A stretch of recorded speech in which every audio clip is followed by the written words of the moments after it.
I got in an accident where I got my sister-in-law's personal walking down and we started like halfway in it. And then he got it. Or else he's like, what does it say next time? Yeah, if I don't like it. I love that. Have you seen that? Yes. So good. I didn't watch it until I was like, this is not Netflix. My neighbor, she was like, the new Netflix one came out. I was like, what's that? She's like, you'll actually like it. It's kind of weird sometimes when you're like, so I was like, okay. So I was watching, I was like, oh my god, and then the new one's coming out. I'm figuring it now. I tried to not, but the only thing I watched in your one was Grace. That's because I have Hulu. So much. Like right away. But then I'm like, done. Yeah, I was gonna say we're off on that. Yeah. Yeah, I got my dad with Grey's Anatomy. I don't even, like, I forced him to watch it.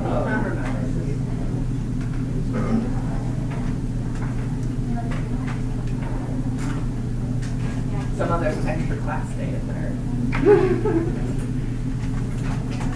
I was like, dude, I ain't back from the class. And that's what I was looking at that the other day, and I was like, wait a second, he just emailed this one. And I know he just signed this one in class. This is really nice. And I was like, we just want to talk about it.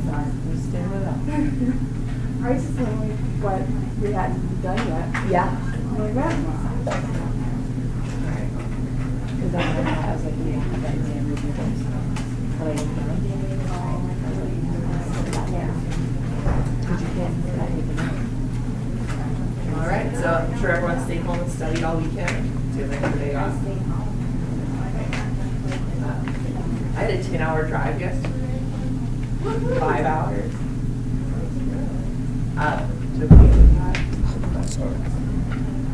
so we get to the pack, so I get closed. They found a dead body.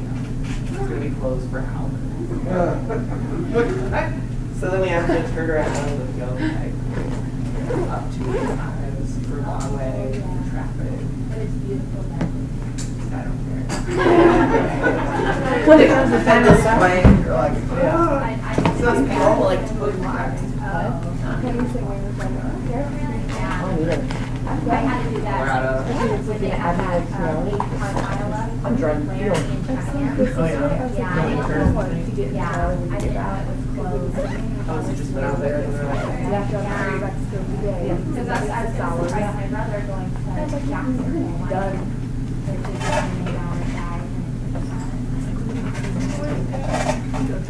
all right, well, I won't give you a quiz then, since it's all that stuff. And I'll post a new schedule.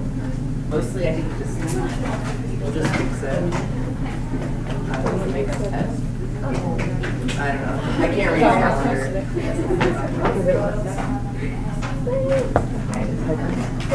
So next time we'll have a quiz on chapter 25, part 1.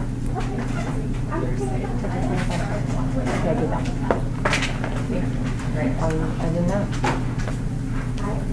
I need to look at This one, this one was so completely different. I was like, I didn't even get that. Like look at these last 3. This like bigger. I don't even know the definition. And you have to know the difference. And it was like, oh, you know what I mean? That's because I wrote auto part. You did that one too? See? And it was like, I'm gonna have to make some type of trick in it. You know?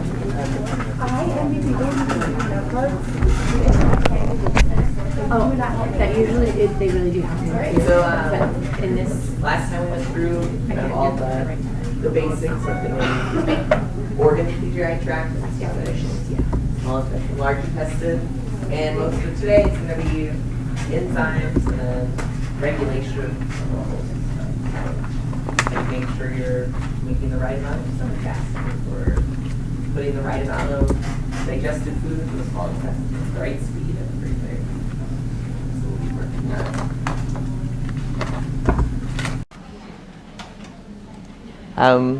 So first, just take a quick review of how enzymes sort of work. This may be really obvious to some of you, but not everyone's taken chemistry or Intro biology. Is to use enzymes and other digestive chemicals to break down larger nutrient molecules into smaller absorbable molecules. Shut the door.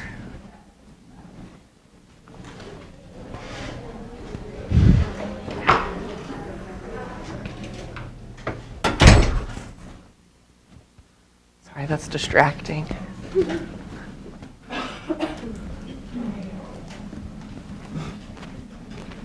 Digestive enzymes do most of the work in chemical digestion. However, other chemicals are needed in digestion. They are water,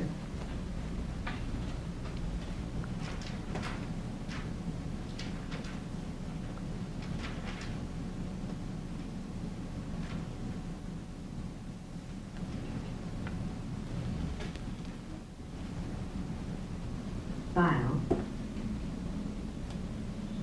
gastric acid, and bicarbonate.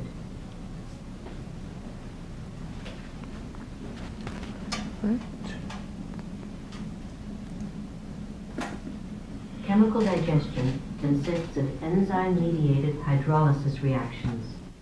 In this type of reaction, water is used with enzymes to break down a larger nutrient molecule known as the substrate into smaller nutrient molecules known as products. Enzymes are commonly identified by the substrate they break down.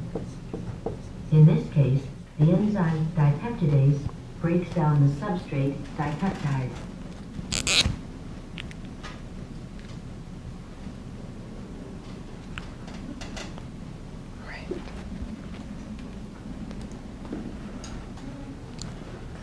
All right, so you may be wondering what water's there for, why you need it.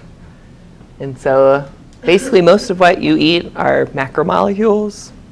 So it's a bunch of simple, mostly repeating units put together, like 1,000 glucoses attached to one another, or a protein with like 200 amino acids attached together. So what all these enzymes do is basically chop it into little pieces so that the small intestine and large intestine can actually absorb those small pieces. Your intestine can't absorb starch. It's too big, it would just kind of flow on through. So instead you gotta chop it up. So here's like your starch with some 2 glucoses bound together, and you've got some kind of enzyme in there. And you add water, which remember is oxygen, 2 hydrogens, and it's hydrolysis, which means the water splits, like hydrolysis.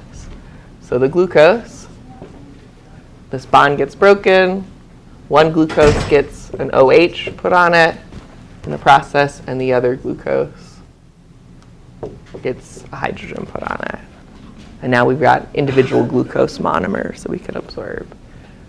So same idea for all the macromolecules, the nucleic acids, the proteins, the lipids.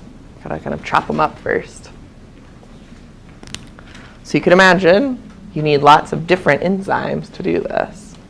And that's the most important job of the pancreas. What's the other job of the pancreas that you probably heard about? So like insulin and glucagon, blood sugar levels. Only 1% of the area of the pancreas does insulin stuff.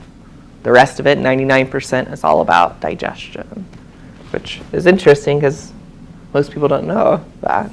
You just think of pancreas, you think insulin, because that's what you hear more about. But it does make tons of different enzymes. And of course, those different macromolecules, they have different shapes. So you need different enzymes that are going to recognize those different shapes to cut those molecules up. So it makes enzymes that break down carbohydrates, proteins, fats, nucleic acids. And a second thing it does, that we'll talk about a little later, is it makes sodium bicarbonate, which I think I mentioned last time. So the stomach acid with the food, it's coming into the small intestine at like pH 2 or 3. So right at the beginning, you put a bunch of bicarbonate, which is a base. Of course, you use it in cooking, and you know it as what? You may know.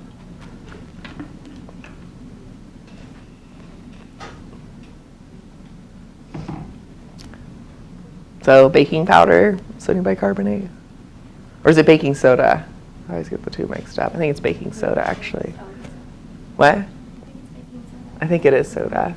And I actually just found out something interesting about baking soda is that if you put it in beans when you're cooking them, they cook like in like half an hour instead of having to cook them for like 6 hours. Because it's a base, so it denatures the proteins faster. It's kind of interesting. Has anyone heard of doing that before? It's kind of interesting.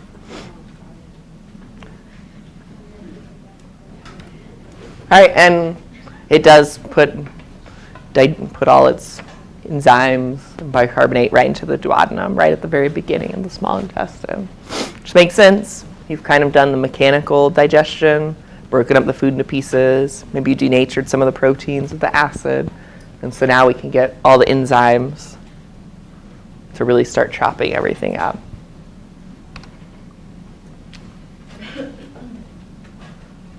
Right? And so it's kind of interesting. It's one of the harder organs to actually find when you do a dissection because it's not like a big chunk like the liver. It's sort of thin and sort of spread out against the small intestine. So, I mean, you'll see it when we do the dissect the cat. Is that next week we're dissecting a cat? 2 weeks? Yeah. So it'll be fun. All right, so it's on here.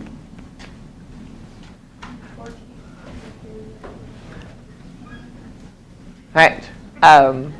So here's the list of all the enzymes you have to know. And there's a trick to these, mainly that their name tells you what they do, or at least a lot of them. So the easiest way to do it probably is memorize that amylase breaks down starch. And if you notice, do you remember hearing about amylase already? Where else do you make amylase? So it's in your saliva, it starts it, but the stomach acid destroys that enzyme. So you don't have any amylase once it's in the intestine, so you got to make some more. And it's a slightly different enzyme. And all of these, trypsin, chymotrypsin, elastase, carboxypeptidase, they break down proteins. And you need lots of different ones because proteins have all different shapes. So you need a bunch of different enzymes to break down the proteins in different places. Lipase breaks down lipids. Ribonuclease breaks down RNA. Deoxyribonuclease, what do you think it breaks down? It's just the DNA. So that's all the stuff that's in the pancreatic juice.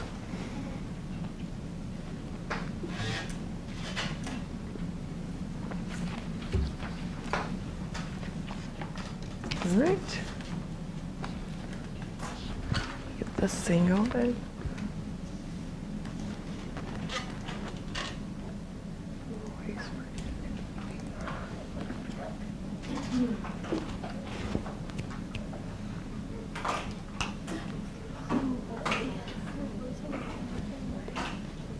Come on. I'm getting a new faster computer in here next week.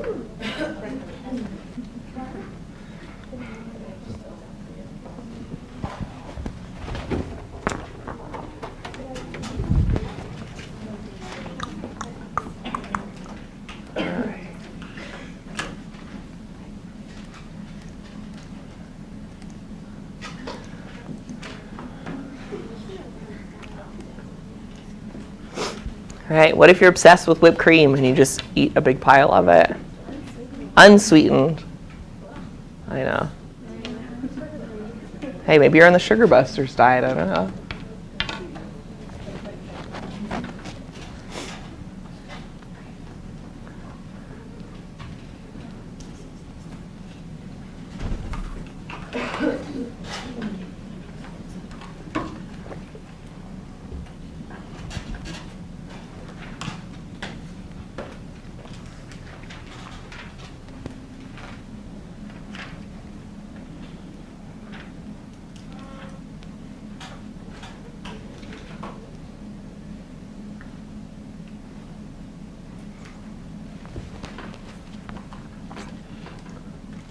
Well, looks like it's a battle between C and D. So why don't you chat with your group there and see.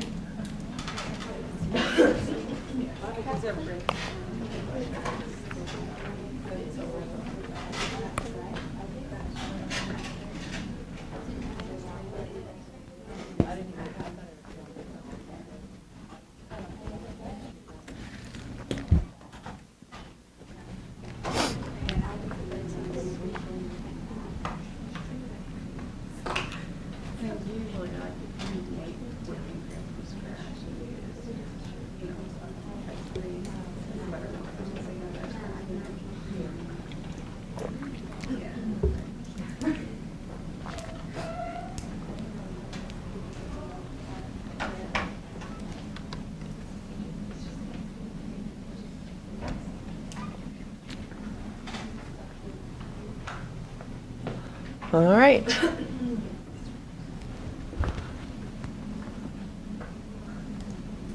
So most people switch to C. I'd say that's probably the best answer. Do you think maybe pepsin could be right too, though? Yes. Right, because there's fats in milk, but there's probably also protein there. Which is funny, because this is one of the, somebody trying to get in? No. This is one of the few book clicker questions that I actually used. This doesn't even have a right answer. So really C and D would be right though.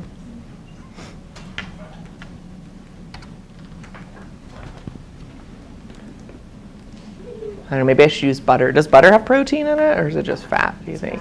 It's just fat, right? Yeah. I'm gonna change it to you eat butter by itself. Like my daughter, you put buttered toast and she just takes the butter and she's like, I had one of my children do that, just lick the toast. Yeah, it's pretty gross. My uncle ate it by the spoonful when he was little.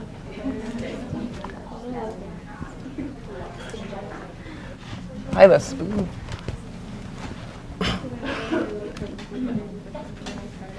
All right, so next up is our liver and gallbladder.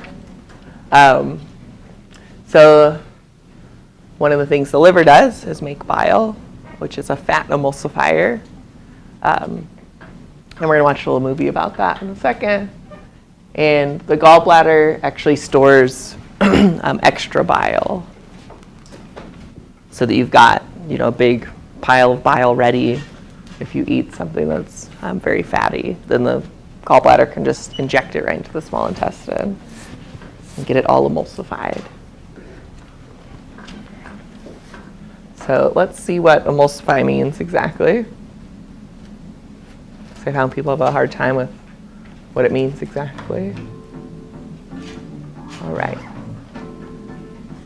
If you were to put some oil and water into a jar and shoot them up, the oil and water would mix together and form a cloudy looking liquid. But if you were to leave the jar to stand for a few minutes, the oil and water would begin to separate. The oil will rise to the top and form a distinct layer on top of water. Oil and water do not mix together permanently. But sometimes in cooking we do want oil and water to mix. And we can do that by adding an emulsifier. An emulsifier encourages the oil and water to mix. This is what is done in sauce recipes such as hollandaise sauce and mayonnaise. The emulsifier that's used in these recipes is called lecithin, which is found in egg yolk. This is how an emulsifier works. Emulsifiers are molecules with two ends. One end is attracted to water. It's hydrophilic, it loves water. Whereas the other end is attracted to the oil. This end is hydrophobic, it really doesn't like water. When an emulsifier is added to the oil and water, its molecules arrange themselves so that they prevent the oil and water from separating. Like this. The mixture has now become an emulsion. The mixture has now Whoops, trying to stop it on that part. So there's the little like lipid molecules, and then the emulsifier has half of it that's attracted to the oil, and the other half is attracted to water. Do you know any other examples of emulsifiers besides egg yolks? Is there anything that helps get grease off of things or oil? Soap, right? So you got like a baking pan, you put it in water, and it just kind of sits there, like it doesn't get clean, and you just put a couple drops of soap in there, all of a sudden the oil like disappears, right? It's not disappearing, it's just getting into much smaller droplets, basically. So, yeah. So bile salts are emulsifiers. Why do you think you need to emulsify those fat droplets that you ate when you took that spoonful of butter? So that's what people would usually say, but you don't actually break any chemical bonds with an emulsifier. What are you doing to it? Closer. What? No, it probably wouldn't have trouble moving. What do you think would happen to this big bubble of fat that you just ate once you put emulsifiers with it?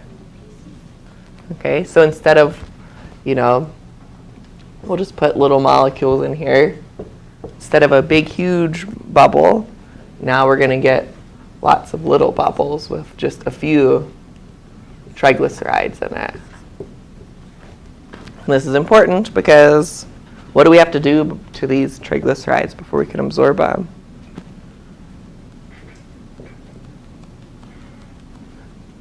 Can you just absorb them, or do we need to chop them up or something?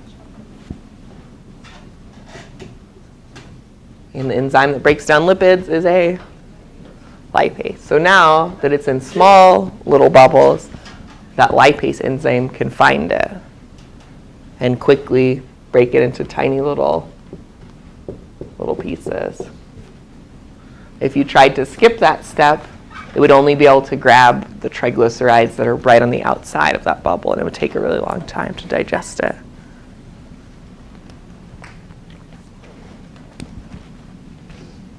So it's the lipase there.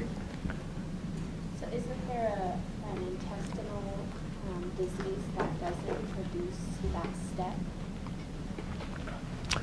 Sorry, which of these two steps? The emulsifier step or the lipase step? Emulsifier step. Well, one example for people have their gallbladder taken out because it gets infected, inflamed, diseased. And so they only can produce small amounts of bile from the liver. They don't have that big amount they could put in. And so they can't eat as much fat. And they'll actually feel really sick if they eat ice cream or something really fattening. Make sure the student last semester was gallbladderless. Actually, I think two students. So, yeah. And I'm sure there's genetic things you can inherit where you don't make proper lipase, or you don't make good amylase. Certainly true. And maybe you wouldn't even know. You just think you don't digest certain things well.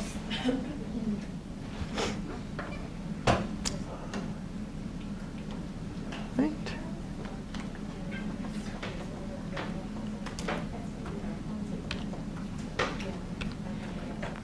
Oh, and a fun thing you'll see in the dissection, bile is very green. And anybody know where bile comes from? It's a breakdown product also. Probably wouldn't know this yet. So it comes from the breakdown of hemoglobin from the blood cells. But you won't need to know that yet. We'll do that when we do the blood chapter.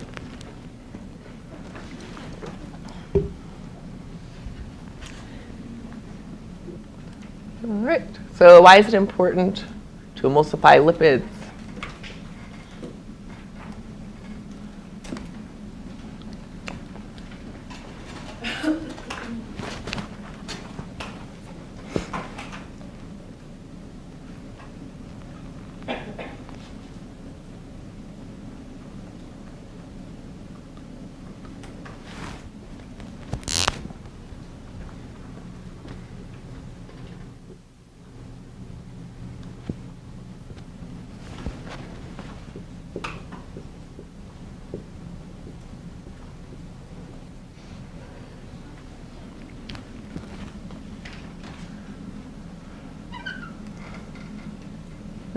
So I'll let you talk to your neighbors there and see what they put.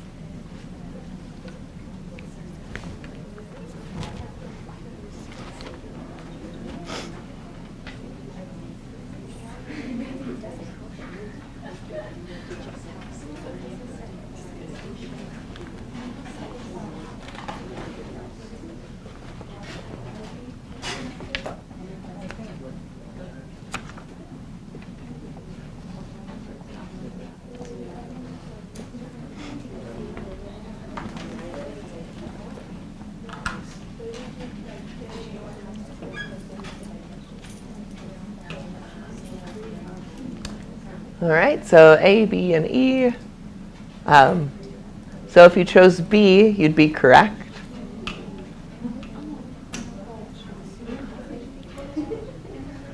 And I don't know why this always confuses people. This is like something that people are always getting confused on. So for A, emulsification does not break the lipids into fatty acids. That's the lipase that does that. That's step 2. So step 1 is break the big bubble into little bubbles, which is not making fatty acids. And that does increase surface area, which is B. And then C doesn't really have anything to do with how fast it moves through. This would move through just as fast as these pieces. I know what you were thinking for C. You were thinking that meant you absorb it faster or something, weren't you? Which isn't what it says. So it's one of those answers that, like, you're reading it and you're like, I think that's what it means. But it doesn't. So yeah, you could also say, you know, it helps you absorb lipids faster. You could say that. Right.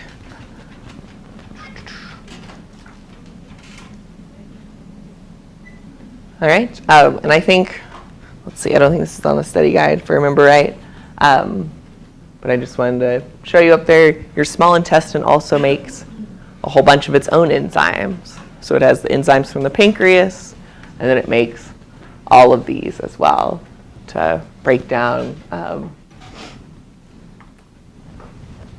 well, I guess one thing that's different, like maltose, sucrose, and lactose, those are all dipeptides. So we made the amylase to break down the bigger pieces, and now we're breaking it into the final little pieces. And there's your lactase there. How many intolerant people are here? Lactose intolerant, not some other intolerant. Anybody? Nobody?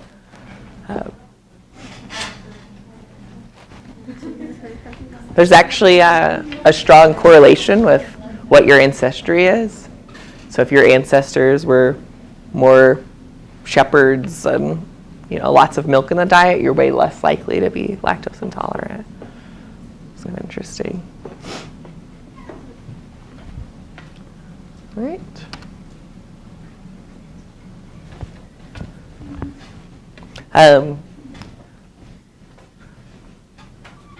So I don't know if you remember learning about simple diffusion, facilitated diffusion, and active transport in 201 a little bit.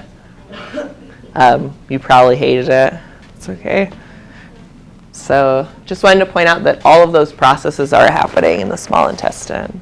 So you've got certain things that are absorbed by simple diffusion. Over here is the lumen, like inside the intestine. Over here is like the blood vessels, the capillaries. So the blood's flowing past. The digestive stuff is flowing past here. So you've got amino acids going by diffusion. The fatty acids that you broke down, they're coming in through diffusion. And you also have some things going in through active transport and facilitated diffusion as well. So you're using all three processes. Just wanted to kind of point that out.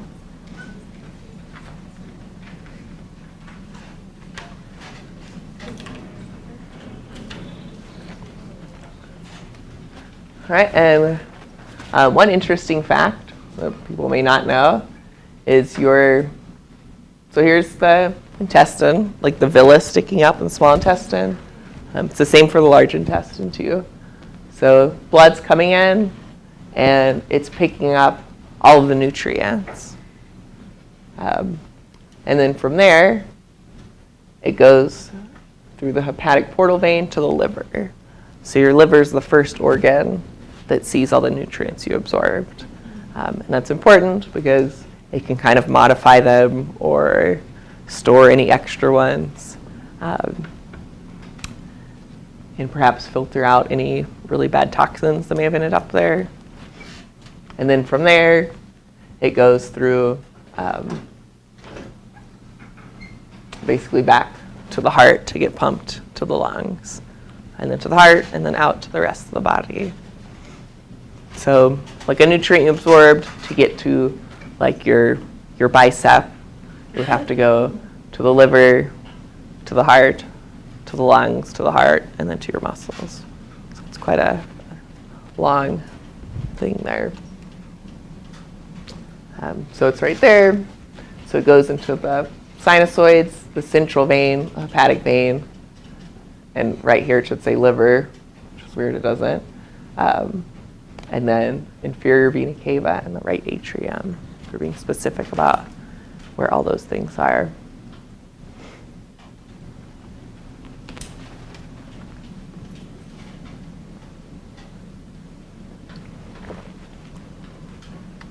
All right, before we do that question, if you look on like labels of certain drugs, what is the side effects they usually mention, or what organ is most often mentioned? Yeah. So why do you think that would be? Yeah. So any sort of oral thing you're taking, the liver is going to be exposed to it first, and also at the highest concentration. So it hasn't been like, diffused out into the whole bloodstream. It's just right from the intestine to the liver. Which a lot of the times, if you have to get there's certain antibiotics and drugs that you have to get IV. A lot of the times that's because if you ingested it, it'd be too toxic to the liver. So instead they can just inject it in the blood, and it doesn't end up at such a high concentration in there. And it's not the only reason, but that is one of them. All right. So let's do some stuff. Question 1.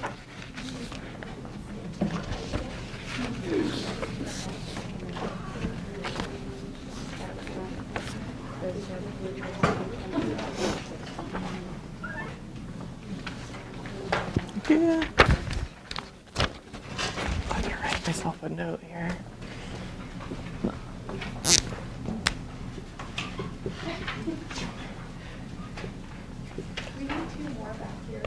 All right. Oh, I've got plenty.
Trying to. I don't even know how to say it. Can you pronounce that? That one? What's the last word? Deoxyribonuclease. Say it again, what? Deoxyribonuclease. Deoxy? Mm-hmm. Ribbon? ACE. Ribo. Ribo. Yeah. I know. These words are crazy. What's that last part? How do you say that last part? Nuclease. Nuclease. Oh, nuclease. Yeah. So all of them are enzymes, so they all end in ACE, basically. I can't say it. Don't worry. There's so many words that I can't say in this book, too. Look at it like, oh, this is... I gotta... What do you mean? I don't know. Well, you're doing it right. Well, that's because I'm getting help. I don't really get it though. So basically, each of those enzymes are specific for certain things. Yeah. So if you can't digest lipids for some reason, it means your lipase is broken. So like for this carbo, Uh-huh. whatever that one, so that'd be carbohydrates. You would think so. It's proteins, though. Would it count for proteins? Like the breakdown compounds of proteins? Yeah. Just like this. Is there one for carbohydrates? Yeah, look in the, well, you've got the amylase one, and then you've also got some in the small intestine. There's like 4 different ones for carbohydrates. Or different ones. So like, that's small in here. So those first 4 are different carbohydrates. Yeah. Yeah. They break down carbohydrates. Starches. Ooh, you're looking for some more carbohydrate ones? Yeah. Look in the small intestine. Wait, is it in that same chart? I don't know. Yeah, down here. So maltase, Oh. sucrase, those are all carbohydrates. Okay.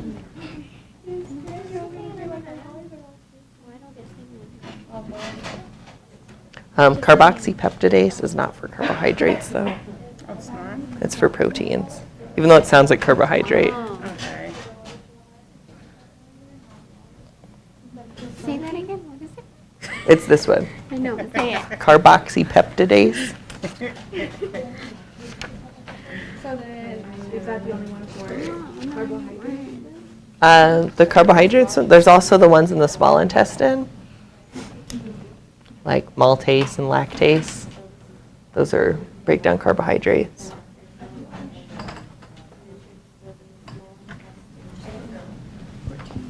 Which one? Milk. Isn't that mostly fat and protein?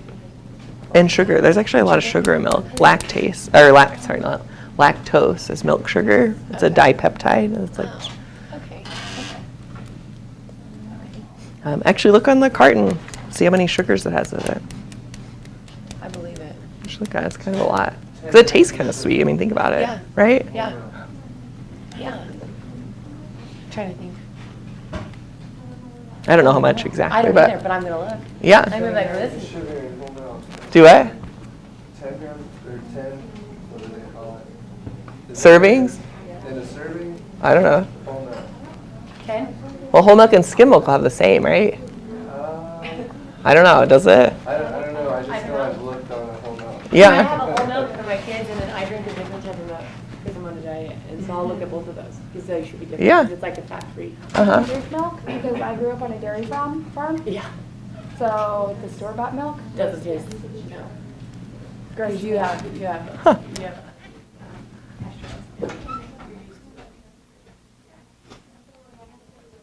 All right.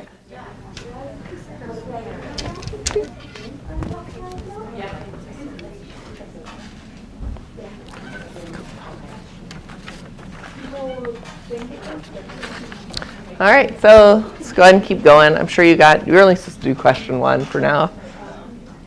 It's okay, we'll get to 2 soon. All right, so what about all the hormones involved with the enzymes? But now we need the hormones to help us control everything. So we're going to go through these sort of quickly and then have you do some practice with them. So the first hormone is gastrin. What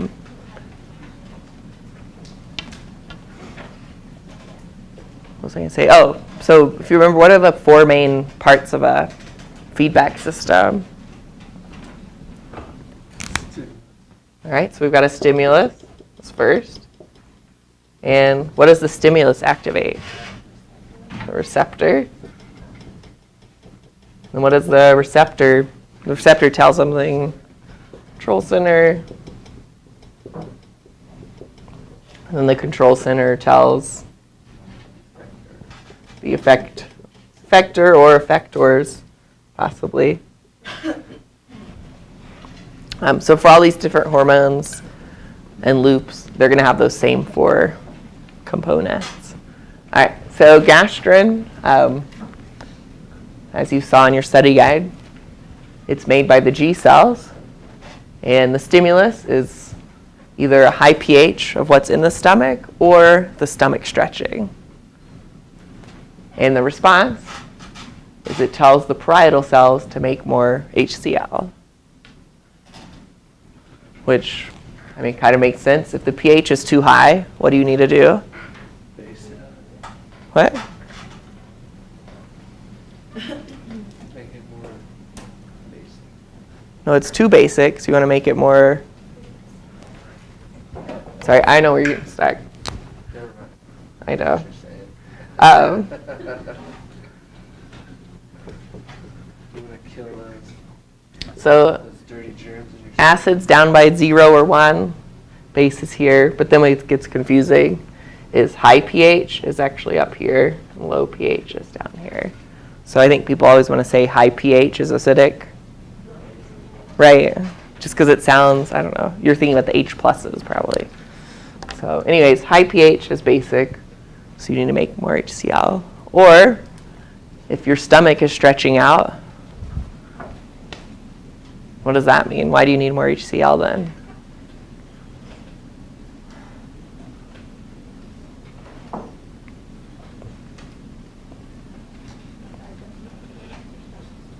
Yeah, well, if you just ate something, your stomach's going to stretch, so you probably need more HCl, exactly. So it can be activated by either one or both.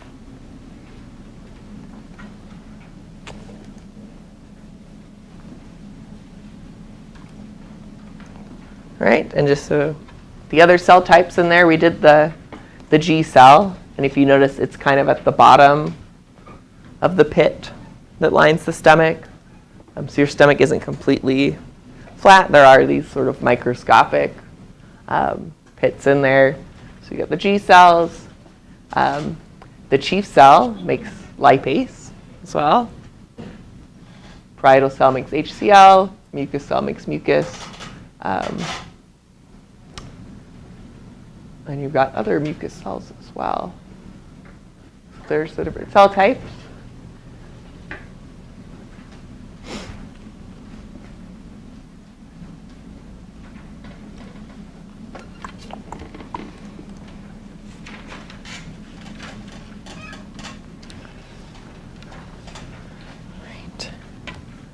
So here's your feedback diagram for the stomach, control of stomach acid that we just talked about. So the stimulus, high pH or stretching the stomach, the receptor, would be either the chemoreceptors that are in the G cells or stretch receptors in there. In the control center is a little cluster of neurons called the submucosal plexus. So it's not up to the brain or anything. There's actually some neurons that receive information and decide what to do about it, all the way down by the stomach. Part of the parasympathetic nervous system. And the two effectors are the parietal cells making HCl, and the one we didn't mention yet is it tells the smooth muscle to contract more and like stronger and more often to help the mechanical digestion of the food. And so that's going to result in more acid, more mixing, faster digestion, which will fix both of those stimuluses. Because if you're digesting it faster, then the food's going to get to the small intestine faster and the stomach won't be stretched anymore. So it's kind of a good system to not make extra HCl. Once the stomach's empty, you don't need to make extra HCl because it's done. All right.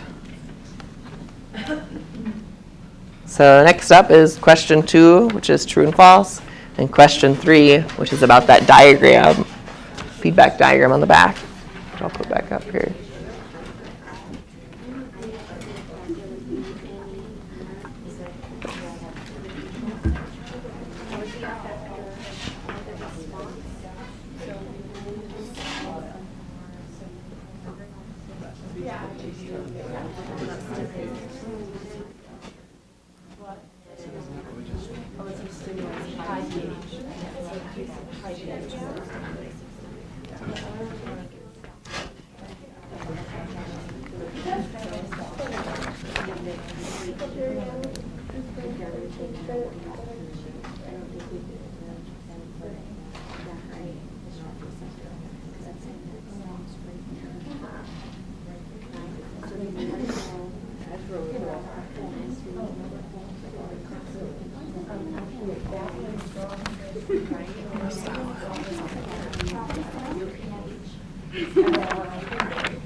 All right, so questions 2 and 3.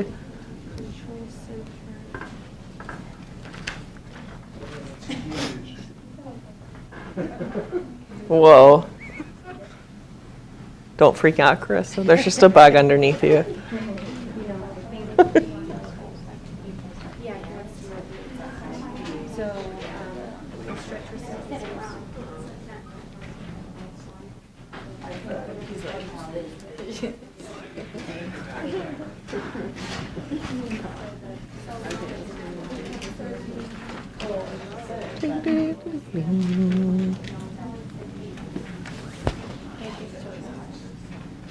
Which one?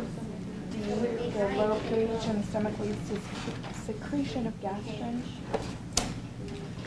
We're not sure if it's high and then produce more acids to make it more low to digest. That's correct. Is that right? Uh-huh. Okay. I just couldn't prove it. Yeah, and it's basically it's like missing on that diagram. Like it just says pH. It should say high pH. Okay. Like if you and you actually have a copy of it on the back, the next page. So maybe you want to add the word like high on there. Yeah. Or basic. You could say either one.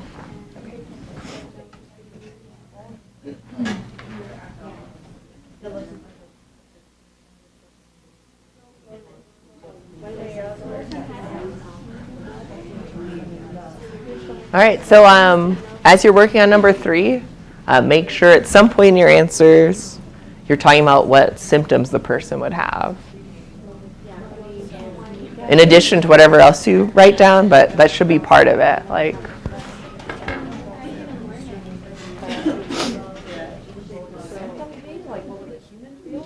yeah. So like, you know, you think bloated? Oh, take longer for the food. I see what you mean. Yeah. Sorry, I was thinking about like gas buildup, but yeah, bloated from just too much food in there. Yeah, that makes sense. Yeah, and so you're right. Like you want to have like what exactly is going on inside, and then what the person would feel, kind of thing.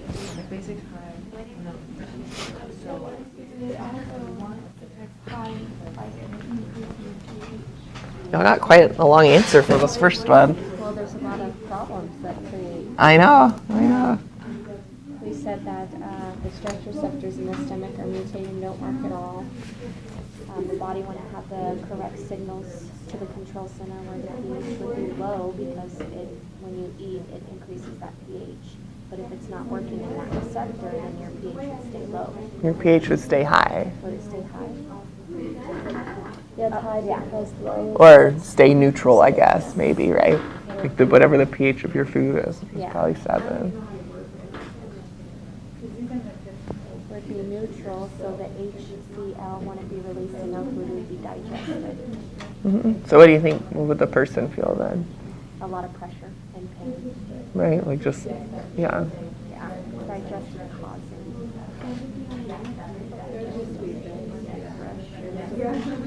Yeah, your intestines would just get like filled up with. Yeah. Have you watched that movie? Nastiness. What is that movie called? She knows it. Miracles from Heaven. That's what I'm pretty sure it's because like the portion of your stomach or something like that is paralyzed or something like that. Yeah, she had it's based on a true Mhm. story, and she had a genetic disease. It was really rare, but she couldn't digest any of her food. She didn't have the correct enzymes to go in there and break down her food. Oh, weird. Yeah, Uh-huh. so she couldn't, and her belly Like- just, it was huge. She was in the hospital. Like from when she was like a tiny baby then, right? No, she found it at like, what, 7 or 8? What? She's fine, eating whatever she wanted. That's weird. Yeah, weird. and then all of a sudden, just bam, hit her one night, and her belly was just huge, and she was in pain constantly. So what did they do? She actually fell out of a tree and was miraculously cured.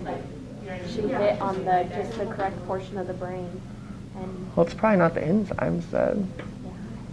It's weird though.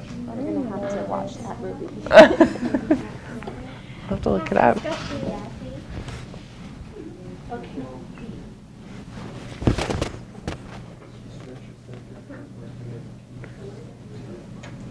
Cool, and then maybe like why that would be for your first one. Because the receptors aren't working? So, yeah, so, and then what? So what's the connection between that and the bloated and big stomach problem? Well, it can stretch. Something about the pH? Yeah, the pH. pH is going to stay like neutral. Yeah. So what? So why would that make your stomach be all distended and you feel bloated then? That's the question to figure out. You never return to homeostasis if your G cells created too much gastrin. That's true. So then what would that cause in this case? To it? Continue. You should go through the cycle to keep you, Wouldn't to you try to also get you get to like homeostasis. heartburn? No, there's something else. My dad has to take something. Well, what would, so maybe start this. What would the pH of your stomach be too high or too low then? It'd be too high. No, it'd be too low. Right? Too acidic? Yeah, it'd be too low. Yeah. And then what problems could that cause, do you think?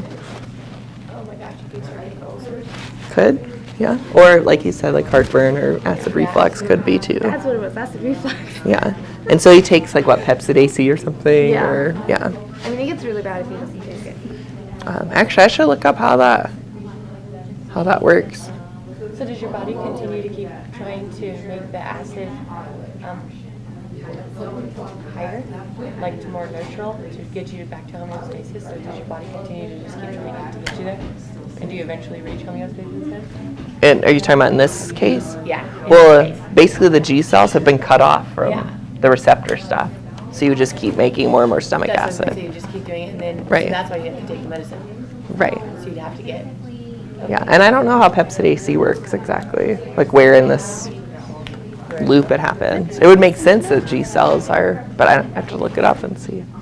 And Tums and those other ones, that's just basic stuff. You're just like swallowing base. Huh. That makes So- sense. It tastes yeah. like that. Yeah, right. Like they just make them flavored, but they're, yeah. Okay, Yeah. that makes sense. So you may as well just take like a teaspoon of baking soda and swallow it. Maybe cheaper. Yeah, it would. But not. Could you drink it? Would that be like how Alka Yeah. Seltzer? Yeah. Why didn't I use that when I was pregnant? Spending all this money on Tums, they're making money out of nothing. Yeah. Oh, and you know when you're pregnant, all this stuff is turned way down because your body's trying to get more nutrients out of the food. Okay. So that's why you have so many intestinal, like, everything's just way slower. And it's on purpose. It's not like a Right. bad thing. Right. Well, I guess it kind of is, but it's meant to get more nutrients for you and the baby. And the baby. Yeah. That makes sense. Okay. Okay. Okay. So, Yeah.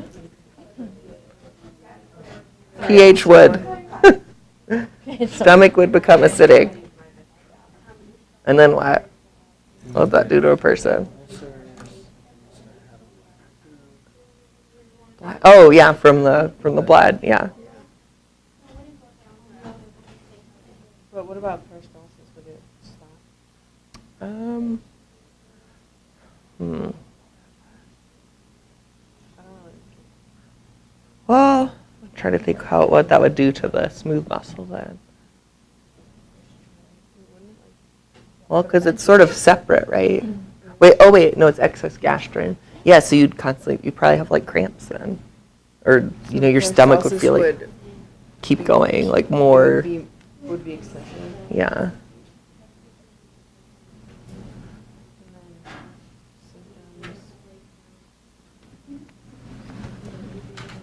All right. So what'd you decide for? Basically, like the pH will remain neutral and then return back to homeostasis. Because like if you're, I guess, like if you expel your gas or whatever, then it goes back to normal. Not quite. Being like so bloated.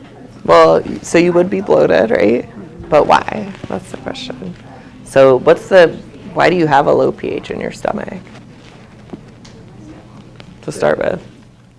Digestion. So, Maybe no digestion. right? So you'd be bloated.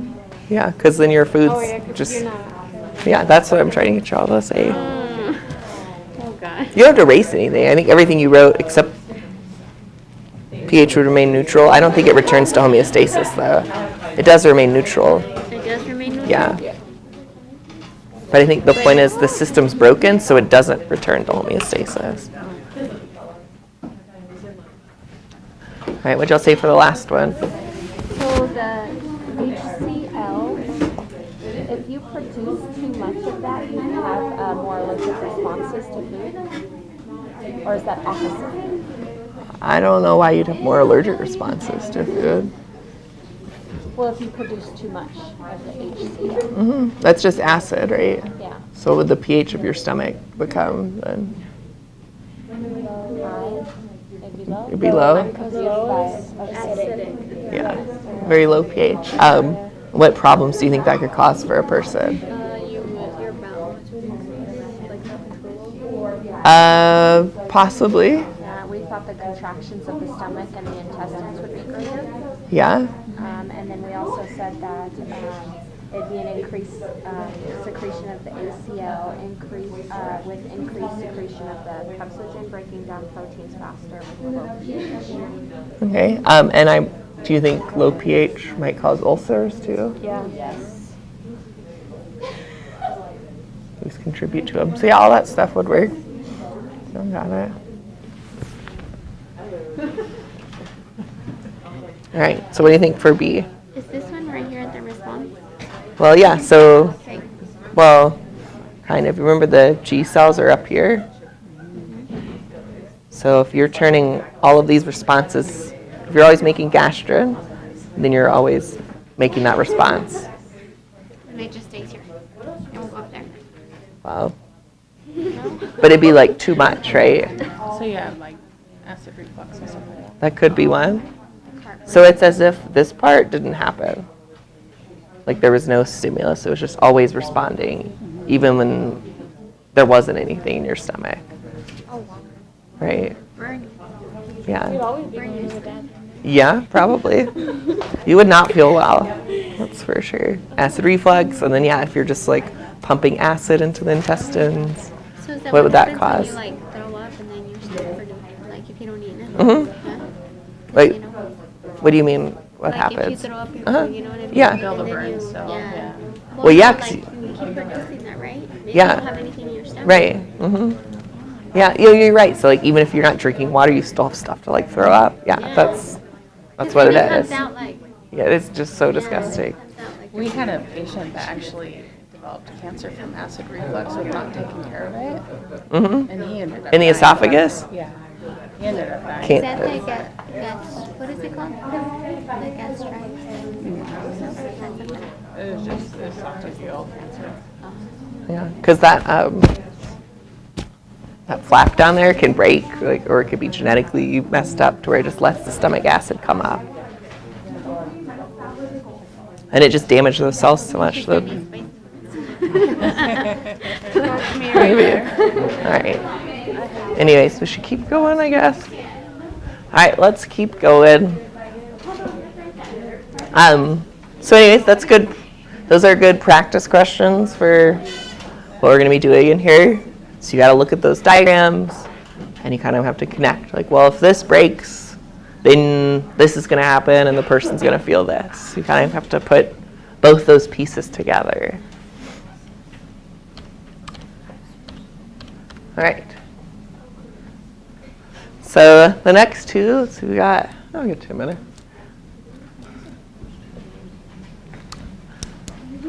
So our next two hormones are secretin and cholecystokinin.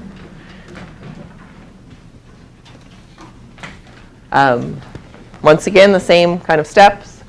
For secretin, the stimulus is low pH of chyme coming to the small intestine, and the response is secretion of bicarbonate by the pancreas.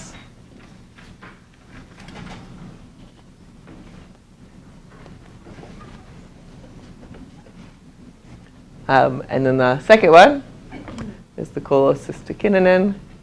Stimulus is that you have not fully digested macromolecules in the small intestine, and the response is the secretion of pancreatic juice and bile.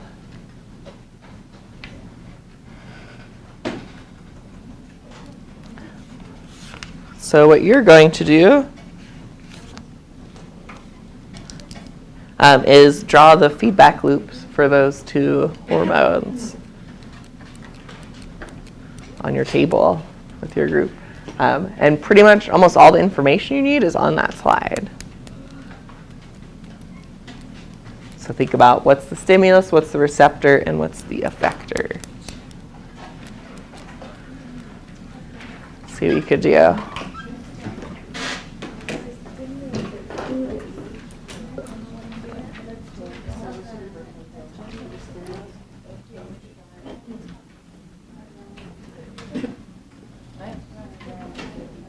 do it first? Okay. Number 2 is the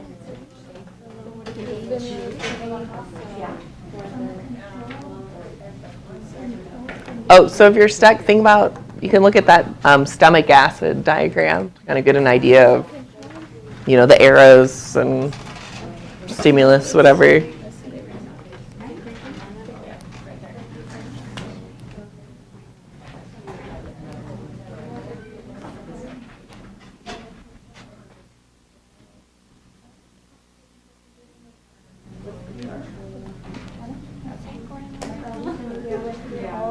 Stimulus receptor control effector. Yeah. Yeah, I mean, we left out the control center on this assignment. So we're not doing the controls. So you just want I mean, you could put like neurons or So you just something. want the receptor? The stimulus receptor and effector. But I think instead of just writing, I want to see it with like arrows or something. Okay. Yes. Kind of like the stomach one. So the stimulus. He uses the pH of time.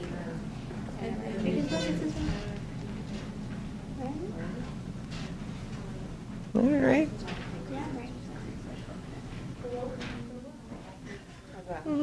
Check it out. Check it out.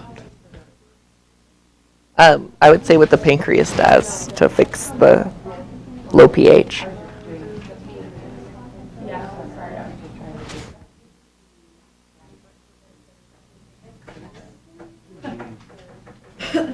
And then instead of it being like an arrow, it's like a T. Do you remember seeing that? So like bicarbonate is going to get rid of the low pH. So I put it from like that, and then like a T thing.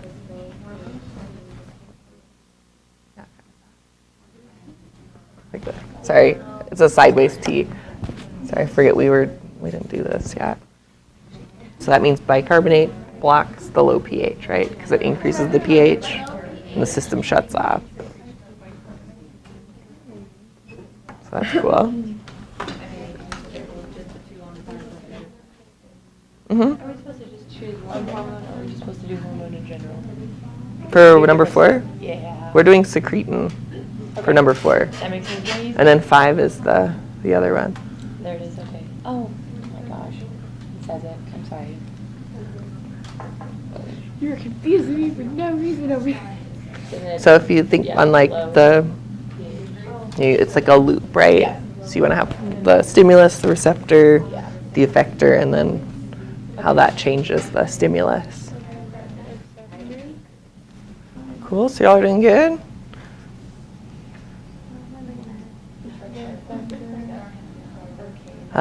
So the receptor, where's the receptor? So that would be the stimulus. Travis, I told you when you wanted to call me hers. So where in the body is the receptor for this then?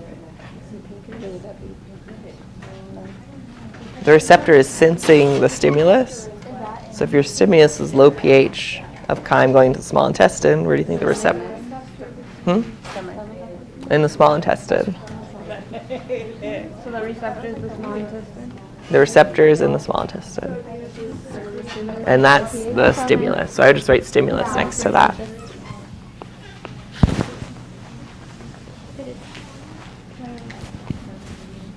Y'all didn't want to do it on the table first? No. We were trying to write it out first. So what's the stimulus then? We did low pH of chyme entering the small intestine. Okay, and where's the receptor? That's what we're. Well, where would it make sense for the receptor to be, to sense that problem? Oh, in the hormones. Oh, No, geez. in the small intestine, Oh, okay. right? Yes, So the stimulus is low pH of the chyme going in there. into the small intestine. Well, then the receptor should be in the small intestine. Right. Could you just say the small intestine, or Yeah. would you technically say that first part of the small intestine? The You could say the duodenum. That would probably be the best answer. You're right. And so next to those, you'll write stimulus, receptor, so you kind of get the places. All right, so we got receptor. What? Weak base? She's right. Weak base, right? Mm-hmm. So what would making a weak base do to the stimulus? What do you think? So is the stimulus going to stay there or is it going to go away? It'll go away once it's fixed. Right, exactly. So you want to probably put some kind of line that way and say fixes problem or increases pH. Stimulus gone, something like that.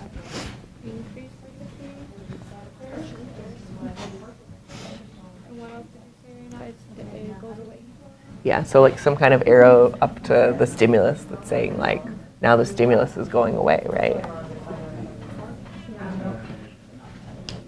Because your stimulus is low pH and now you're making it higher. Right? So it's like the system shuts off. That's what makes it a feedback loop. I'll do it in another way.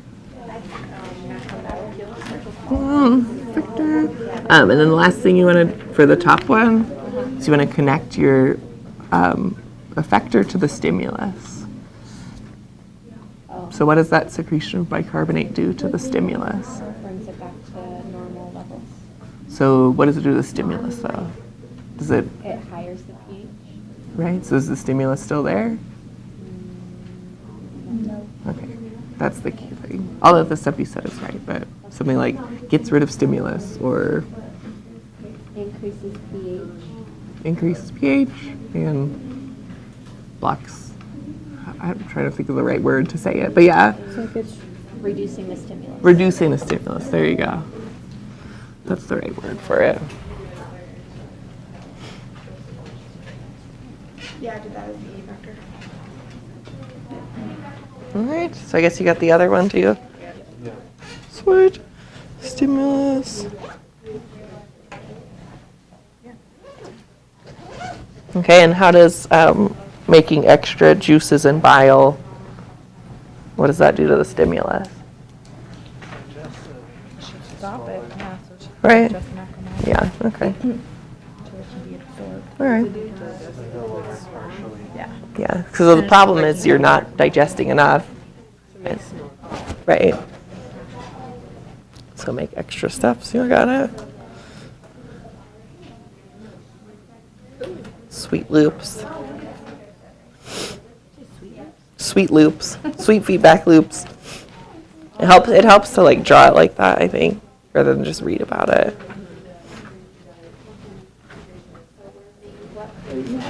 Yep. Cool. Well, y'all can head out then. We'll get the rest of these folks done. All right. Sweet. So when you said pH increase is a return to homeostasis, what do you mean exactly? Yeah. What do you mean exactly? The stimulus of that is the low pH. Uh-huh.